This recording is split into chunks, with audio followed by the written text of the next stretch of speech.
Amém. Vamos abrir a palavra de Deus, Efésios capítulo de número 5. Nós vamos fazer a leitura do versículo 1 até o versículo 14. Efésios capítulo 5,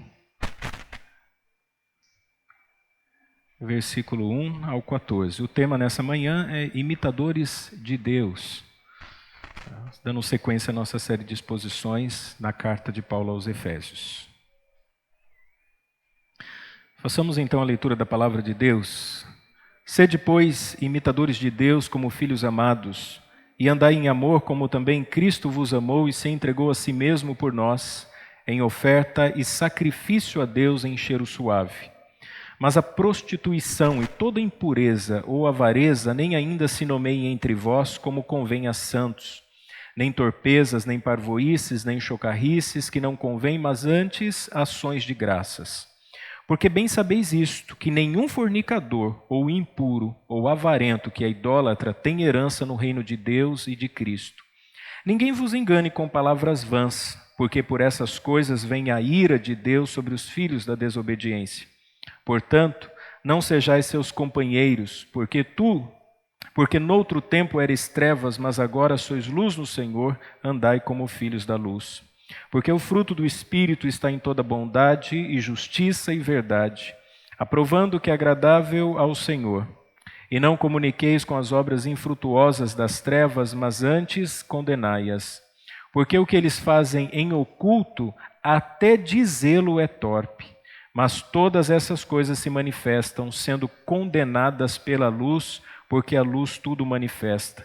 Pelo que diz: desperta, ó tu que dormes, e levanta-te dentre os mortos, e Cristo te esclarecerá. Vamos orar? Pai, nós estamos diante da Tua palavra, e nessa manhã, com um coração temeroso diante do Senhor, nós pedimos que o Senhor fale conosco, que o Senhor nos ensine, que o Senhor nos instrua, para que nós possamos andar em conformidade com a Sua vontade, assim como ela é nos revelada através das Escrituras. Nós oramos em nome de Jesus. Amém. Meus irmãos, todos nós somos influenciados de alguma maneira. Certa feita eu li uma frase que dizia assim: aquilo que te influencia gera os seus pensamentos. Os seus pensamentos produzem os seus comportamentos. E os seus comportamentos demonstram quem de fato você é ou revelam a sua identidade. E isso é uma verdade. Todos nós pensamos em alguma coisa o tempo todo. Você já parou para pensar? Nós sempre estamos pensando, nós sempre estamos articulando na nossa mente sobre as percepções que nós temos. Isso depende dos valores que nós temos, depende de como nós entendemos o mundo à nossa volta e falando aos cristãos de como nós entendemos a palavra de Deus. Isso forma os seus pensamentos. São as influências que você recebe.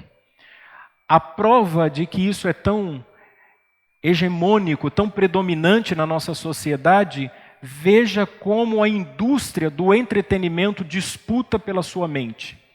Veja as propostas que são feitas o tempo todo. Vejam a força midiática que existe, principalmente na política. Veja os programas de televisão, os reality shows. Veja como as pessoas o tempo todo estão articulando, pensando, desejando, desenvolvendo conceitos, e isso vai produzindo comportamentos sociais. A partir dessa forma de compreender certas coisas, nós desenvolvemos desejos. Alguns desejam riqueza, outros beleza, outros fama, mas sempre porque foram influenciados por algum tipo de pensamento. É muito comum você ir numa escolinha de futebol, ver os meninos de 8, 7 anos jogando futebol, e você pergunta: olha, o que você quer ser quando crescer? Ele vai falar assim: eu quero ser igual o Neymar, eu quero ser o melhor do mundo, porque ele está influenciado pela prática do esporte. As pessoas fazem isso o tempo todo, os filhos imitam os pais buscam recursos para criar estruturas mentais nos seus ídolos, Seja na empresa, seja no meio artístico, as pessoas estão o tempo todo articulando, o tempo todo pensando e o tempo todo produzindo comportamento. A sociedade é estruturada assim. Você olha para a época presente, assim, você vê essa mocidade. Eu li uma pesquisa que diz que pela primeira vez na história, os filhos têm o QI abaixo dos seus pais. Pela primeira vez na história da humanidade, os filhos, desculpa a expressão chula, serão menos capacitados intelectualmente. A minha mãe dizia burro, né? As crianças estão sendo influenciadas de tal maneira para não ter nem a intelectualidade dos seus pais. Para vocês terem uma noção do que será a sociedade daqui a alguns anos. Então nós estamos o tempo todo sendo influenciados por pensamentos. Sempre tem alguém disputando pela nossa mente. O apóstolo Paulo escreveu essa carta em duas partes. A primeira, ele ensinou sobre doutrina. Lembra? Do capítulo 1 até o capítulo 3. Ele fala sobre o evangelho, ele fala sobre a vida cristã, sobre isso de maneira mais teórica. Ele nos ensinou muitas coisas. A partir do capítulo 4, Paulo está dizendo o seguinte: olha, se vocês entenderam, se vocês ouviram, leram, e agora vocês absorveram isso, então vocês vão demonstrar pelo comportamento de vocês. A prova de que vocês aprenderam a doutrina é o comportamento de vocês. Então os pensamentos geram os comportamentos, e os comportamentos mostram quem de fato nós somos. Interessante. Paulo está usando um recurso que era muito comum na época, os filósofos faziam isso, as pessoas sempre foram disputadas, né? Sempre tinha alguém querendo, olha, pensa do meu jeito, olha, eu estou ensinando uma coisa nova para você, e isso acontece até hoje. Então, irmãos, como é que nós agora, que conhecemos o Evangelho, vamos viver? A quem nós vamos imitar? Quem vai ser o nosso ídolo? Quem vai ser o ícone da nossa ideia de perfeição? O próprio Deus. Sejam imitadores de Deus. Essa é a palavra do apóstolo Paulo. E como é que ele vai fazer isso? De duas maneiras. Primeiro, do verso 3 até o verso 7, ele vai nos advertir. Se você entendeu o Evangelho, segura essa. O seu comportamento vai dizer se você entendeu ou não. Como você se comporta? Verso 1. Sede, pois, imitadores de Deus como filhos amados. A nossa referência de imitação, a quem nós devemos olhar e a quem nós devemos nos espelhar, em quem é o próprio Deus. Oh, pastor, mas como que eu vou imitar a Deus? Paulo já disse isso. Lembra como ele terminou o capítulo 4, versículo 32? Ele nos deu a referência para nós imitarmos. No versículo 32, ele tinha dito assim, olha, sejam para com os outros benignos, misericordiosos, perdoando-vos uns aos outros. E ele então nos dá a referência, assim também como Deus vos perdoou em Cristo Jesus. Então, imitar a Deus aqui é partir do ponto de que Deus em sua essência é amor, então nós também temos que amar o outro. Então, imitar a Deus é ser amoroso. Imitar a Deus é entender que o meu caráter, ele tem que ter essa tendência afetiva. É a partir daí, deixando de lado o excentrismo, o egoísmo, o individualismo, a busca pela autossatisfação e focar agora no fato de que eu preciso amar. E aqui, irmãos, existe muita confusão sobre o que de fato é amor. O que é o amor, então? E eu vou explicar o que é e o que não é.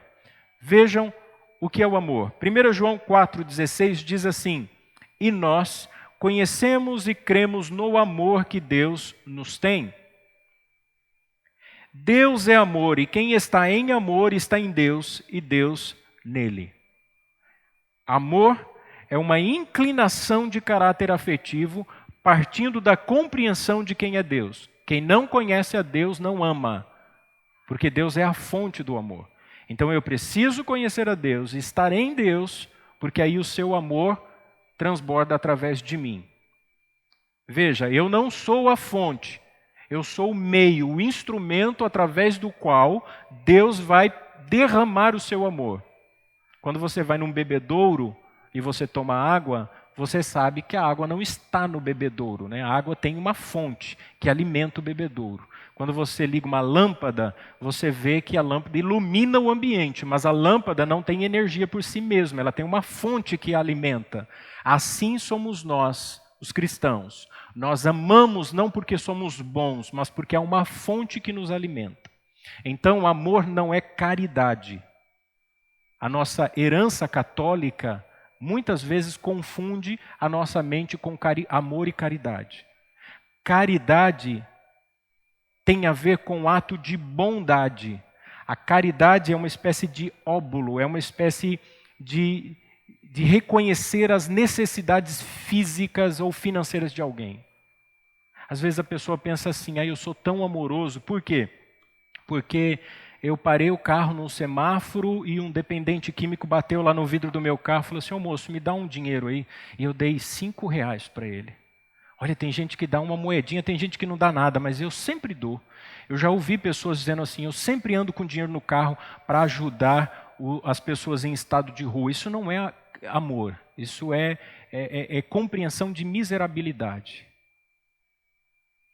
Isso é um exercício, muitas vezes, de egoísmo e não de um verdadeiro amor. Porque as pessoas o fazem na ideia de que vão se sentir bem com Deus e que Deus vai falar assim, tudo bem, os seus erros estão perdoados porque você agiu com caridade com alguém. Isso não é bíblico. Isso parte de um pressuposto religioso, de uma compreensão equivocada da verdadeira piedade. O amor bíblico, ele tem como fonte o próprio caráter divino. Ele entende a humanidade, ele nos iguala. O amor bíblico é uma espécie de empatia, é um sentimento em que quando você olha para uma pessoa em estado de rua, você não simplesmente de maneira excêntrica diz assim, estou aqui, R$2 para você. Mas você olha e sente compaixão e diz assim, Deus, se o Senhor não tivesse tido misericórdia da minha vida, eu estaria nessa situação ou pior ainda. Porque tem gente que não acredita nisso. Ele acredita tanto na sua capacidade de trabalho, de força, que ele acha que tudo que ele tem vem da sua própria capacidade administrativa. Então a pessoa fica sabendo de alguém que está com uma doença grave. Aí ele vai lá, compra um alimento ou leva um dinheiro para pagar uma conta e ele acha que aquilo é amor. Isso é caridade. É caridade. Às vezes você tem recurso, eu ganho tantos mil por mês, aí vai na igreja e na hora da contribuição, aí ele pega e enfia a mão no bolso e ele dá R$2. Aí eu estou dando uma oferta, isso é miserabilidade. Às vezes a mesquinhez, isso é uma expressão de miséria e não de amor. Porque às vezes a gente pode planejar até as contribuições. E a gente acha assim, poxa, eu ganho R$5.000, mas eu vou dar... eu não vou dar o dízimo, porque é um princípio, isso tem a ver com uma aliança bíblica, mas eu não consigo, eu vou passar fome. Está vendo? Não é uma expressão de amor. É uma ideia católica, eu vou dar R$100, não é o dízimo, mas eu estou assumindo um compromisso religioso. Isso não é bíblico. Está equivocado, está totalmente errado. Então, o que Paulo nos ensina é que esse amor tem a ver com o caráter do próprio Deus. Então não é o que eu dou que me faz falta, porque o dia que Deus fala assim, você não vai ter mais nada, nem saúde eu vou ter, nem vida, porque Deus me leva. Agora, irmãos, quando há amor, ainda que eu não tenha nenhum recurso, Deus me sustenta. Porque não se baseia no que eu tenho, porque eu sou demais, eu faço, eu trabalho, eu sou esforçado, isso aqui é meu. Isso não é amor. Às vezes nós confundimos a ideia da esmola, a ideia do donativo como se fosse uma expressão de amor, quando na verdade não é. Então, o que é que nós temos que fazer? Nós temos que amar. Amar por quê? Verso 1. Porque nós somos filhos, e nós somos filhos amados. Como filhos amados. Aqui infere uma necessidade que tem a ver com absoluta imitação. Se eu carrego o título de filho de Deus, eu preciso imitar o meu pai.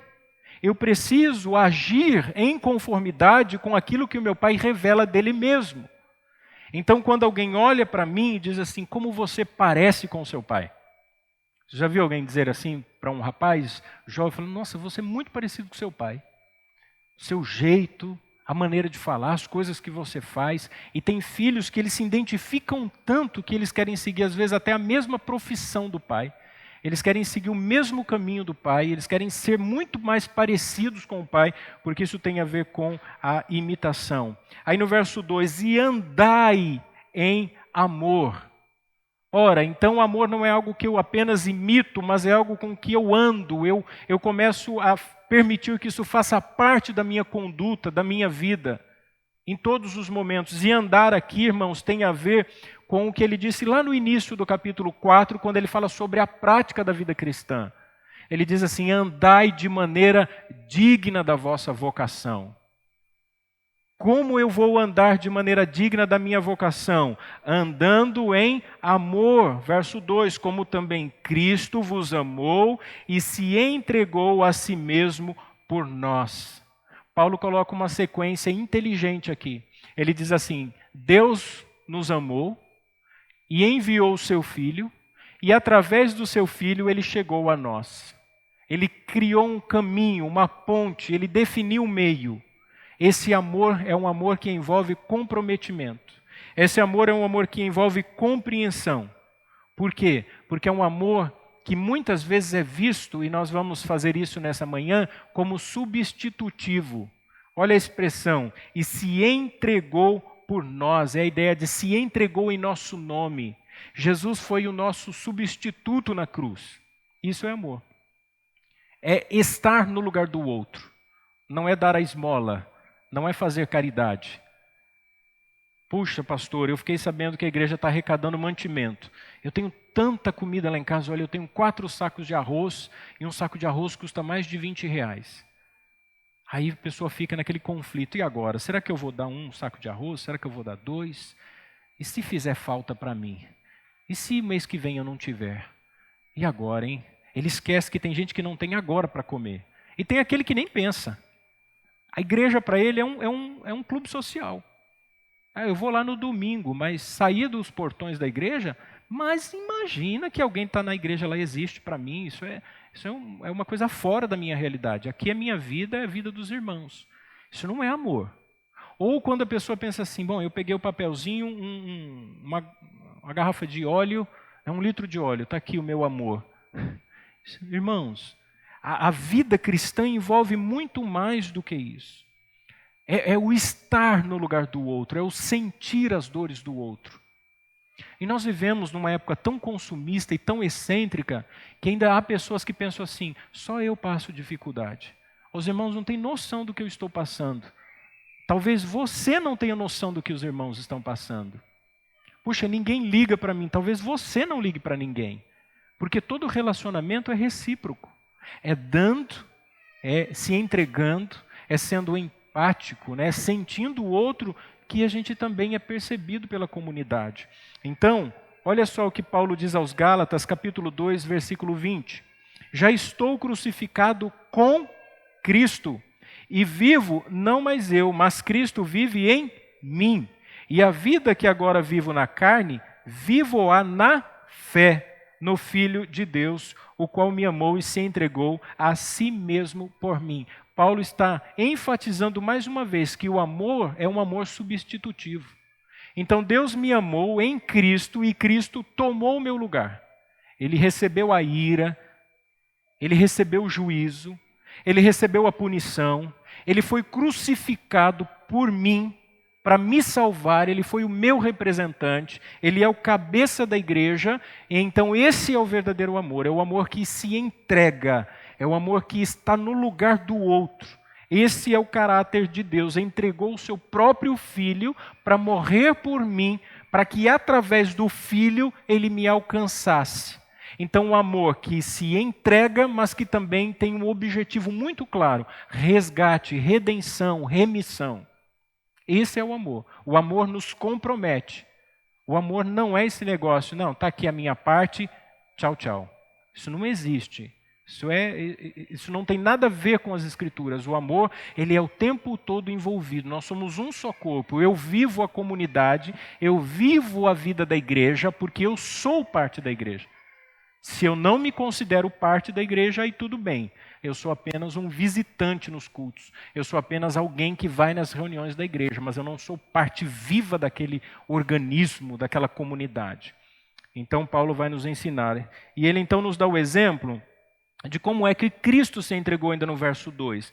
Ele diz que ele se entregou por nós em oferta e sacrifício a Deus em cheiro suave. Olha que interessante, oferta é uma entrega voluntária. Cristo se entregou voluntariamente. Mas ele também foi feito o sacrifício, ou seja, um ato exclusivo, tinha um objetivo claro de resgate, de pagamento. Então Cristo voluntariamente se entregou para nos resgatar. Ele sabia das dores, ele sabia da morte, ele sabia do sofrimento. Ele sabia, nós vamos ler o Evangelho hoje, que vai dizer exatamente o momento em que Jesus institui a ceia. E ele disse assim: eu desejei muito comer convosco esta ceia, esta Páscoa, antes que padeça. Ele sabia que ele ia morrer. E ele desejou aquele momento. A partir desse entendimento é que nós conseguimos compreender o que é amor. Então, só porque eu coloquei a mão no bolso e dei uma oferta, isso não é amor. Porque isso nem falta faz para mim. E eu sei disso. E às vezes o que eu dou é menos do que um lanche. É menos do que o que eu gasto num restaurante. É menos do que um capricho que eu tenho. E eu sei disso. Só que eu tento, na minha consciência católica, amenizar a dor da minha culpa, dizendo a Deus: o Senhor sabe que eu estou ajudando, né? Tem gente que não faz nada, eu estou fazendo alguma coisa. Está todo mundo errado. Porque o amor verdadeiro, ele se coloca no lugar do outro, ele sente a necessidade do outro, ele sente a dor do outro. E quando nós vivemos assim, nós nos assemelhamos ao próprio Cristo. E aí nós vivemos como cheiro suave. Quando a oferta era feita corretamente, quando o sacrifício era oferecido corretamente, eles derramavam ou um óleo preparado para aquele momento, ou uma bebida como um vinho. Era uma espécie de libação sobre o sacrifício.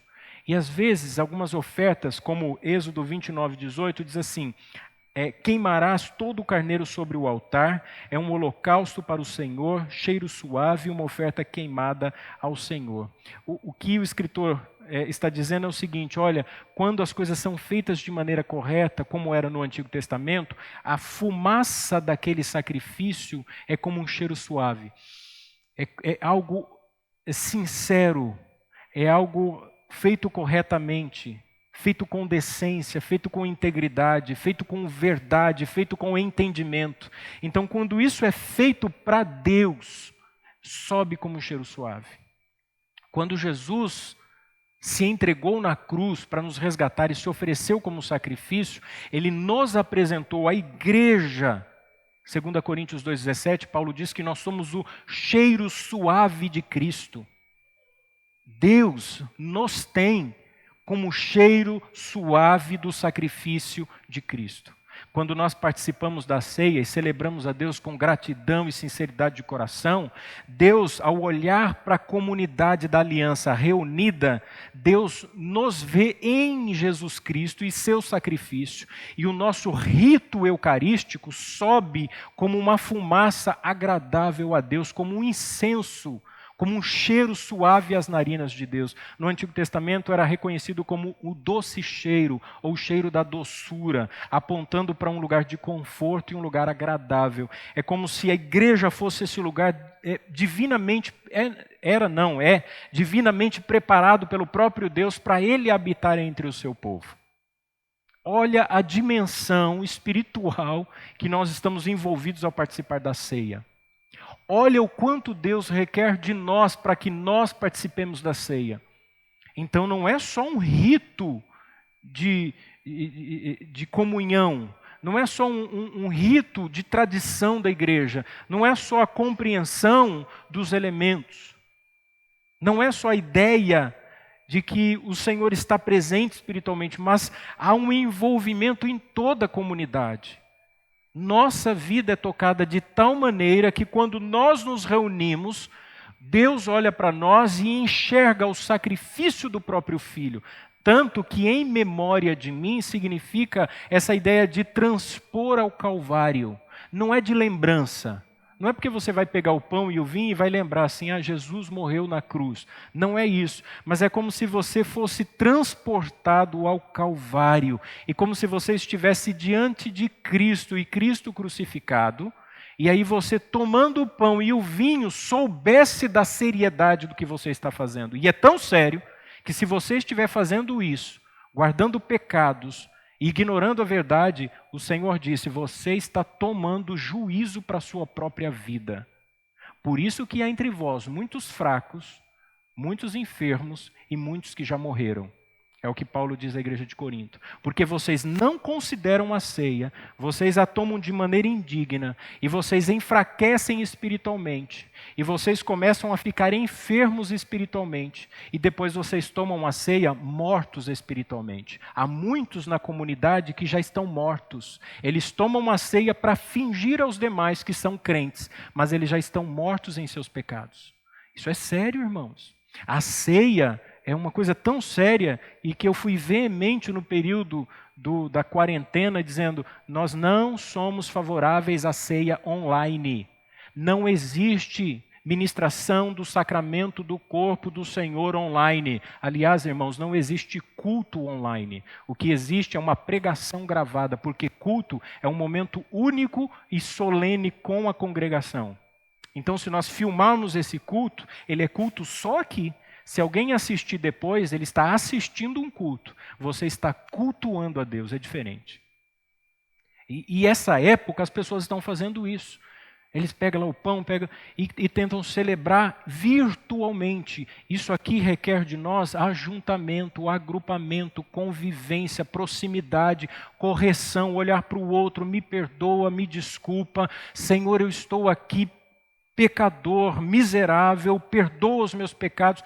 Eu preciso sentir a igreja, eu preciso sentir o cheiro dos irmãos, da comunidade de Cristo, do rebanho de Cristo.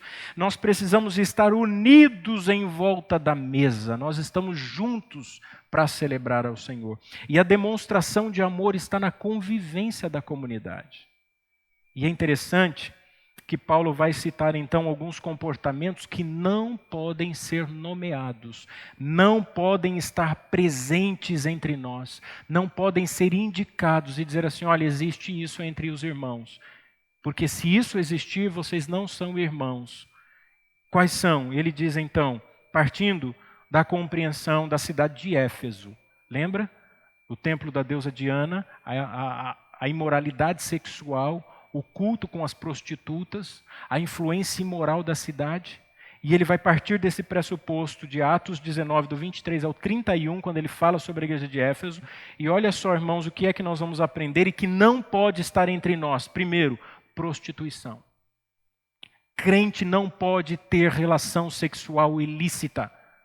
Se não é casado, não pode ter, é condenável. E quem assim o pratica está condenado ao inferno. É o que diz a palavra de Deus. Não há negociação. Homens e mulheres casados não podem ter relação fora do casamento. Sexo é restrito àqueles que estão unidos diante do Senhor e diante da sociedade. Por que Paulo está dizendo isso? Porque naquela época, como hoje, o comportamento imoral era muito comum na sociedade.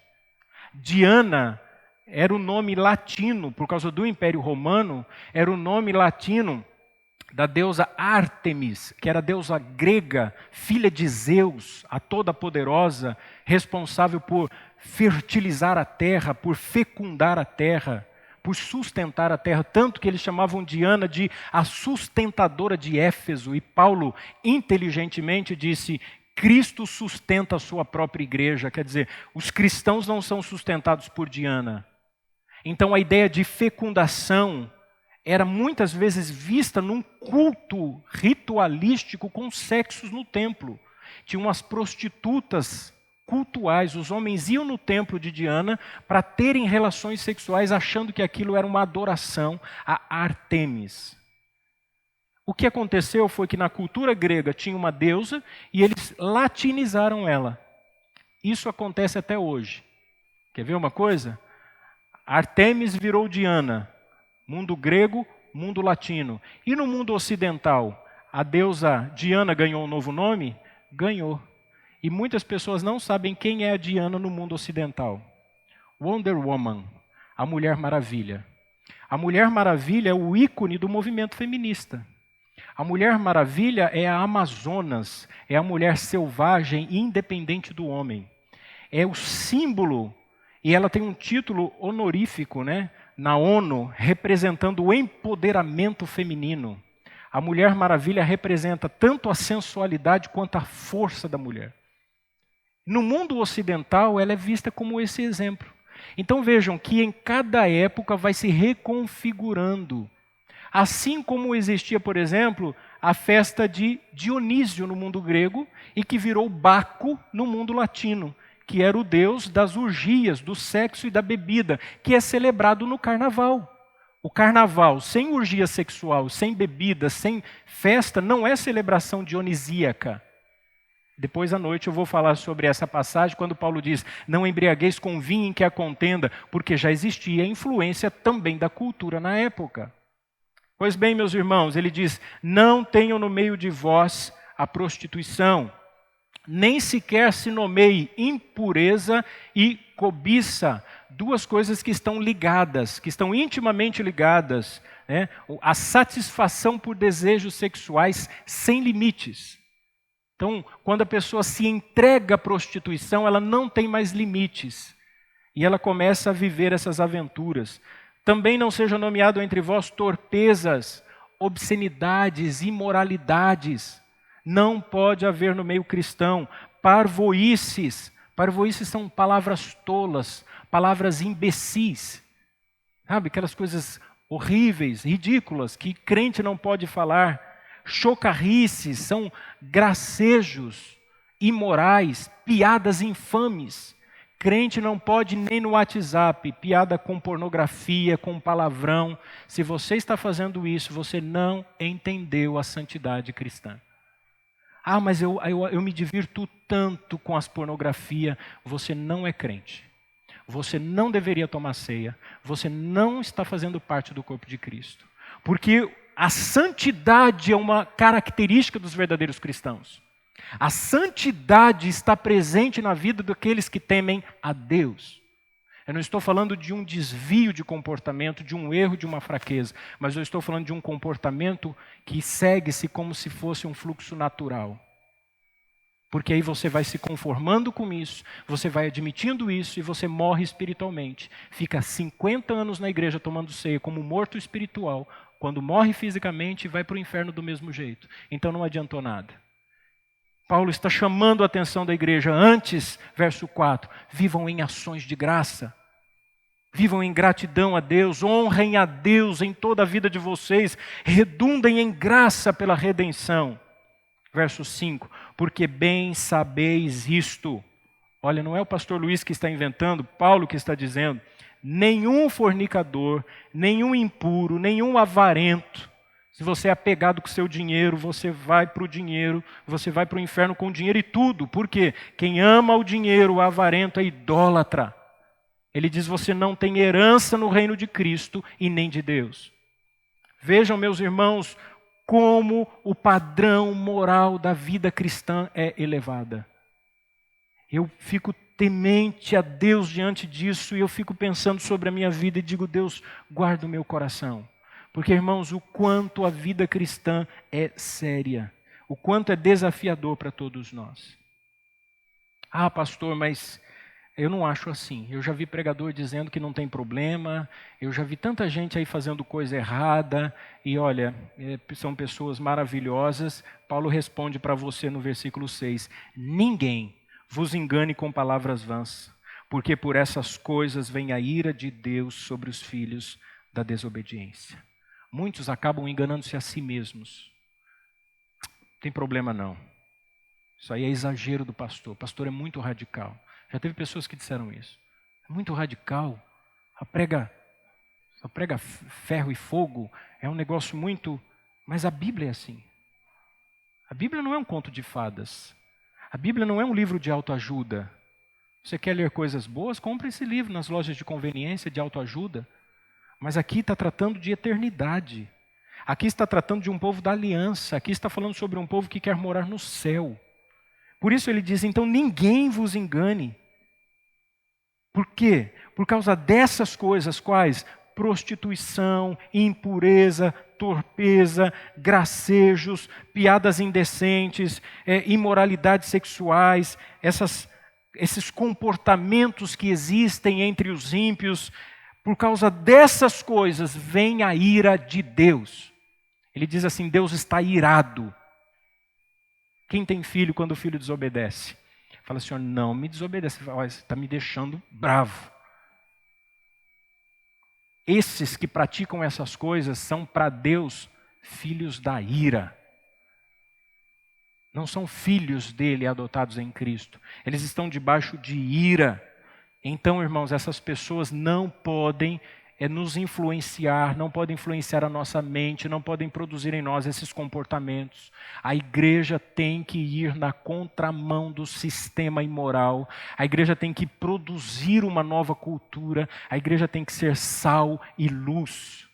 Nós precisamos brilhar no mundo. O mundo precisa olhar para a igreja e ver o evangelho de Cristo. Senão, não adianta. Título de evangélico não resolve nada. Evangélico tem de todo tipo. Tem gente de todo gosto. Tem igreja para quem quiser. Mas brilhar como luz. E Paulo diz no verso 7, portanto, não sejais os seus companheiros. Não pratiquem as mesmas coisas, não sejam iguais aos ímpios. A segunda parte, irmãos, ele diz que as características do comportamento antigo agora são expostos pela luz. Aquilo que a gente fazia, nós fazíamos porque estávamos nas trevas, mas a luz brilhou e ficou exposto. Então agora eu olho para mim e eu vejo o quanto eu era imoral. Eu olho para mim e eu vejo o quanto eu era boca suja. Eu olho para mim e eu vejo o quanto eu era caloteiro. Eu olho para mim e eu vejo o quanto eu era fofoqueiro. Eu olho para mim e vejo o quanto eu era indecente. Eu olho para mim e vejo o quanto eu era desonroso. Mas agora eu não pratico mais. Agora não. Agora as pessoas olham para mim e dizem assim, você parece outra pessoa. Você é totalmente diferente do fulano que eu conhecia. Triste é quando alguém chega e diz assim, você vai na igreja, mas você é a mesma coisa. Você não mudou nada. Seu comportamento é igual, a sua linguagem é igual, a maneira como você age é absolutamente a mesma. Você só é membro da igreja. Mas o verdadeiro crente, ele brilha como luz. Verso 8, porque noutro tempo éreis trevas. Isso é o meu passado, não é agora. Agora eu enxergo, eu estou na luz. Eu vi, a luz do evangelho brilhou. Eu não estou mais em escuridão. Antes eu ficava tateando, tentando andar, tropeçando, porque eu não enxergava o meu caminho. Eu não enxergava um palmo à minha frente, mas agora a luz do evangelho brilhou no meu caminho. A palavra de Deus é lâmpada para os meus pés, é luz para os meus caminhos. Então eu vejo. Ontem eu estava voltando de Amparo e tem um pedaço da rodovia tão escuro e eu ensufilmei o carro e ficou pior ainda.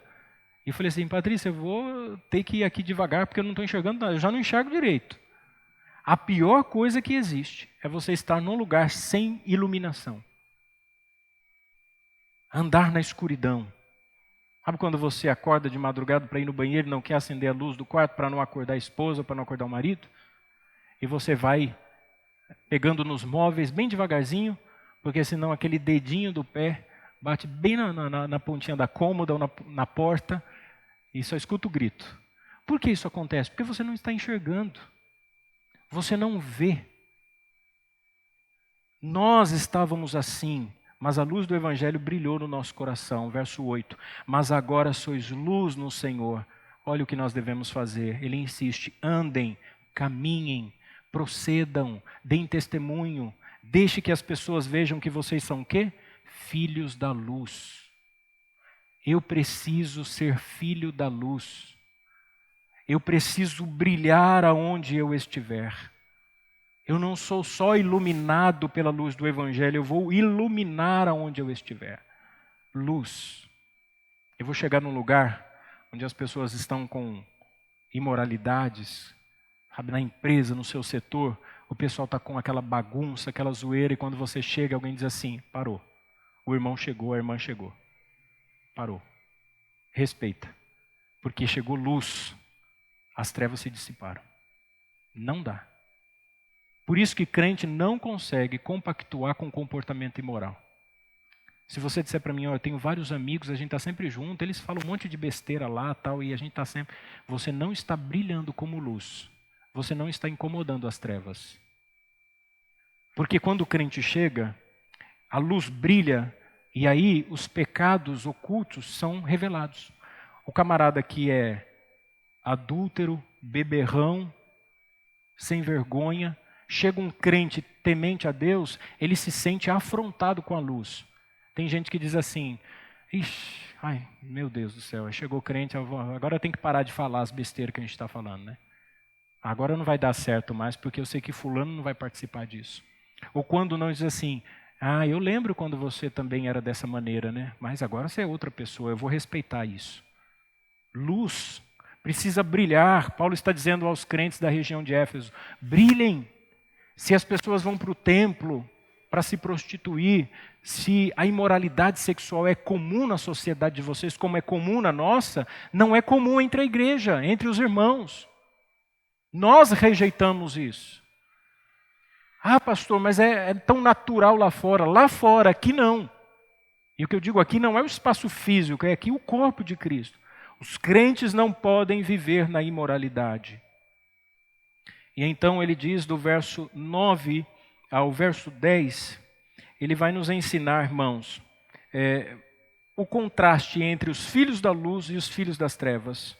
Os filhos de Deus e os filhos da ira. É o que ele vai ensinar do verso 9 ao verso 10. Ele diz assim, porque o fruto do Espírito está em toda bondade e justiça, aprovando o que é agradável ao Senhor. Olha a diferença de procedimento entre os filhos das trevas e os filhos da luz. Primeiro, que o filho da luz, ele produz o fruto do Espírito, que é bondade, justiça e verdade. Ele é bondoso, ele é verdadeiro e ele é justo, porque o Espírito Santo produz isso nele.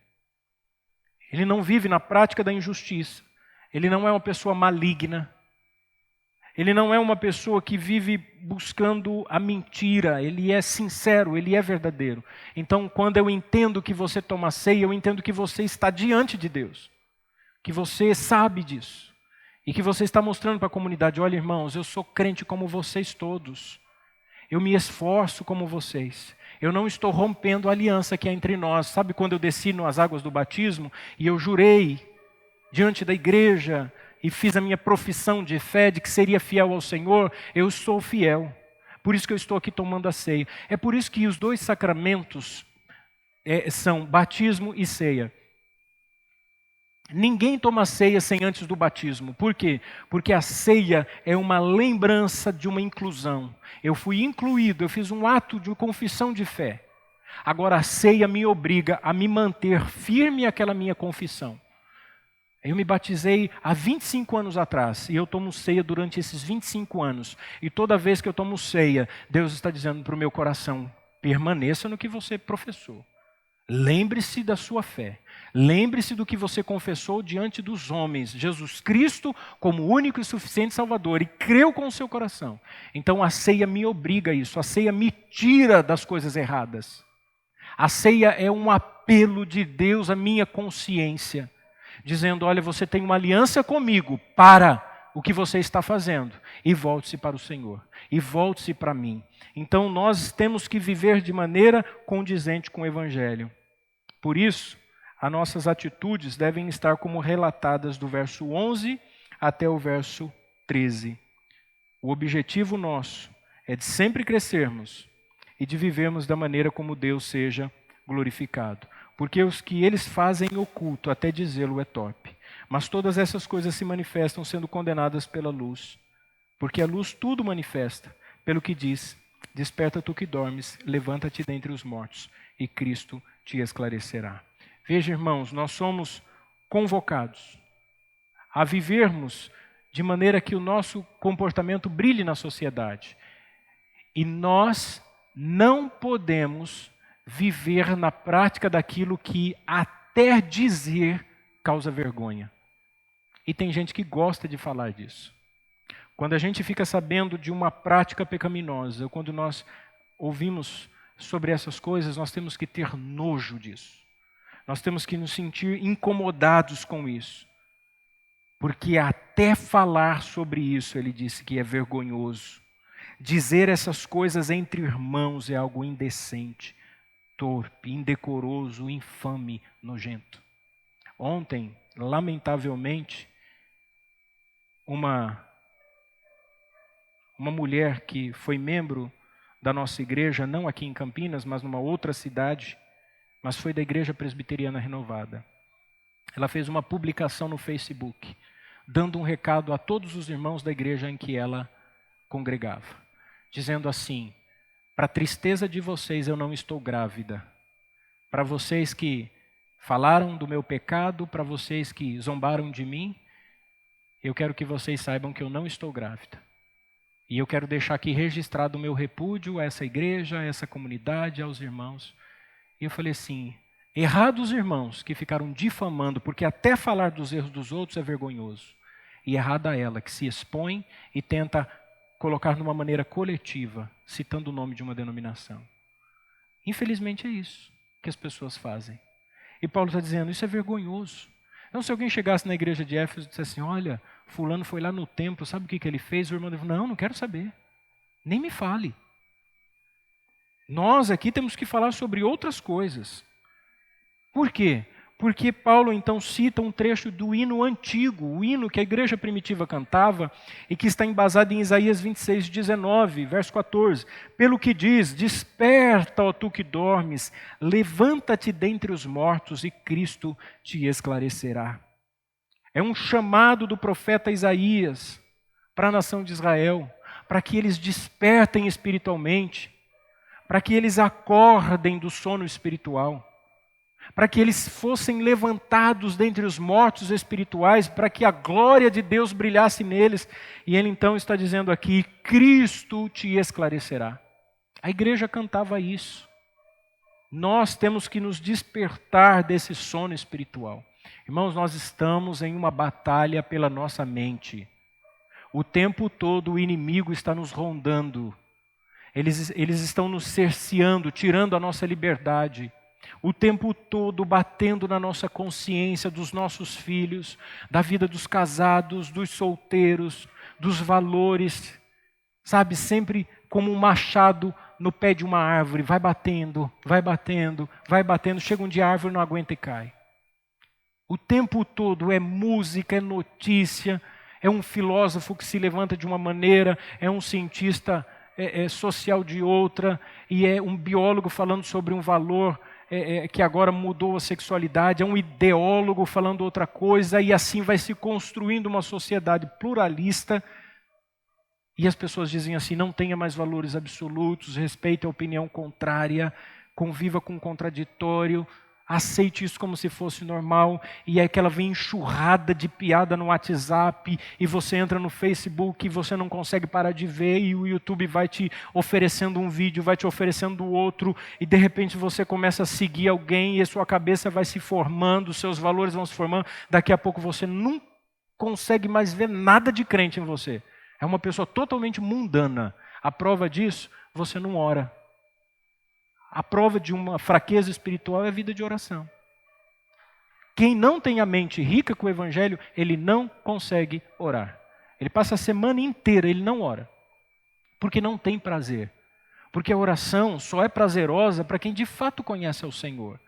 Só é gostoso falar com quem você ama de verdade. E se eu não amo a Jesus Cristo, eu não tenho prazer de falar com Ele. A minha relação fica afetada. Os casados não são assim? Quando briga com o cônjuge, não passa vários dias ou horas sem conseguir conversar, falar, dá um tempo. Porque ficou uma ferida, um ruído na relação. Tem gente tratando Jesus dessa maneira. Dá um tempo para mim, Jesus. Deixa eu viver a minha imoralidade. Deixa eu viver do meu jeito aqui. Deixa eu fazer as coisas que eu sei que o Senhor não aprova, mas o Senhor fica aí no seu trono e deixa eu viver a minha vida. Tem gente que acha que tem esse tipo de independência. E ele não consegue. Aí ele fica preocupado, mas e os irmãos? Eu não queria que as pessoas falassem que eu não sou crente, então vamos na igreja, vamos tomar ceia. Vamos na igreja dar uma oferta. Eu não consigo ser contribuinte honesto, mas vamos dar um jeitinho, pega lá um envelope, coloca um trocadinho, os irmãos vão ver, olha, estou aqui, também sou crente como todo mundo. Não é isso. Você não entendeu o Evangelho. O Evangelho é 8 ou 80. Não existe 40. Não existe meio do caminho. Não existe um pé na luz e um pé nas trevas. Não existe meio crente e meio mundo. Esse lado meu aqui é crente, esse lado meu aqui é mundano. Não existe a vida religiosa aqui aos domingos de manhã ou à noite e o resto da semana eu vivo do meu jeito. Não, você não entendeu o Evangelho. O que o Senhor está dizendo é que aquele que está na luz, ele brilha. Então analise o seu comportamento. Como você tem vivido durante a semana? Se você disser, o meu comportamento durante a semana brilhou como luz, então você é crente. Se você disser, se os irmãos souberem do que eu fiz essa semana, os irmãos vão me colocar para o portão para fora, porque você não é crente. Mas pastor, eu sou batizado, meu nome está na lista da igreja, você é membro da igreja, mas não é crente. Não é parte do corpo. Isso é sério, irmãos. Isso é sério. Eu sei que há muitos pastores hoje em dia que não gostam de pregar sobre isso, porque a conveniência do crescimento, as pessoas precisam se sentir bem, pastor, mas há grandes multidões enganadas e que não vai adiantar absolutamente nada. Igrejas que focam em entretenimento, porque tem o ministério, porque tem a atividade, mas não tem mudança de vida nas pessoas. E mudança que eu falo não é uma mudança de caráter relacional, porque ser uma pessoa boa, mesmo aquele que não vem para a igreja, ele consegue ser, comprar e pagar, planejar a vida dele. Tem muita gente que não é crente e que se você conhecer, você diz assim, que pessoa bacana, que pessoa correta, ele é fiel à esposa, a esposa é fiel ao marido, ele é um bom pai, ela é uma boa mãe, ele é um bom empregado, um bom patrão, um bom empreendedor. Existem pessoas honestas. Então, às vezes, as igrejas confundem isso, comportamento social, com o cristianismo, com a mudança que o Evangelho produz. A mudança do Evangelho tem a ver com o cerne da nossa existência. É a consciência de um Deus que está irado contra o pecado. Não é para viver bem aqui, porque alguns vão gozar muito dessa vida com recursos, com dinheiro. Muitas pessoas vão viver bem, mas vão para o inferno. Muitas pessoas vão viver mal nessa vida e ainda vão para o inferno. Muitas pessoas vão viver bem e são salvas. Muitas pessoas vão viver bem, mas não terão a experiência de entender o Evangelho. Não terão a experiência de viver essa comunhão com Cristo, mas vão alcançar status nessa vida. Vão frequentar boas igrejas, foto está lá no status, está todo mundo vendo. Mas devoção e piedade, aqui no coração, isso não existe. Na minha vida, não. Falar para mim que eu chorei na presença de Deus, pela minha família, que eu chorei na presença de Deus, em arrependimento aos meus pecados, isso não existe. Muitas pessoas tomam o cálice e o pão como se fosse simplesmente uma coisa de comer.